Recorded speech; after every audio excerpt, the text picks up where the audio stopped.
ఈరోజు పచ్చిమిరపకాయల పచ్చడి ఎలా తయారు చేయాలో చూద్దామా. ముందుగా కడాయిలోకి ఆయిల్ వేసుకొని 1 టీ స్పూన్ మెంతులు వేసుకొని మీడియం ఫ్లేమ్లో పెట్టుకొని ఫ్రై చేసుకుందాము. మెంతులు ఫ్రై అయిపోయినాయి కదా, ఇప్పుడు ఇందులోకి 1 టీ స్పూన్ ఆవాలు, జీలకర్ర అలాగే ధనియాలు కూడా వేసుకొని మీడియం ఫ్లేమ్లో పెట్టుకొని ఫ్రై చేసుకుందాము. తాలింపు ఫ్రై అయిపోయింది కదా, నేను ఇప్పుడు ఇందులోకి 10 నుంచి 15 పచ్చిమిరపకాయలు వేసుకుంటున్నాను. పచ్చిమిరపకాయలు అనేది కారంగా ఉంటే తక్కువగా వేసుకొని, నాకైతే కారం లేవు అందుకే నేను 15 వేసుకున్నాను. ఇప్పుడు పచ్చిమిరపకాయలని ఒకసారి మొత్తం అంతా కలుపుకొని కొంచెంసేపు మూత పెట్టుకొని మగ్గించుకుందాము. ఇప్పుడు ఒకసారి మూత తీసి చూద్దాము. చూసారు కదా, పచ్చిమిరపకాయలు బాగా మగ్గిపోయినాయి కదా. ఇప్పుడు స్టవ్ కట్టేసి చల్లారనిద్దాము.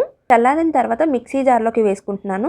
అలాగే రుచికి సరిపడే సాల్ట్, కొంచెం చింతపండు కూడా వేసుకొని మూత పెట్టుకొని గ్రైండ్ చేసుకుందాము. గ్రైండ్ అయింది కదా, మూత ఓపెన్ చేసి చూద్దాము. చూసారు కదా, మన పచ్చిమిరపకాయల పచ్చడి రెడీ అయిపోయింది. ఇంకా సర్వింగ్ బౌల్లోకి వేసేసుకుందాము. ఇందులోకి ఉల్లిపాయలు వేసుకొని తింటే చాలా కమ్మగా చాలా బాగుంటుంది. అంతేనండి, సింపుల్ అండ్ ఈజీ పచ్చిమిరపకాయల పచ్చడి రెడీ అయిపోయింది. తప్పకుండా నేను చెప్పిన విధంగా ట్రై చేసి చూడండి, మీకు డెఫినెట్గా నచ్చుతుంది.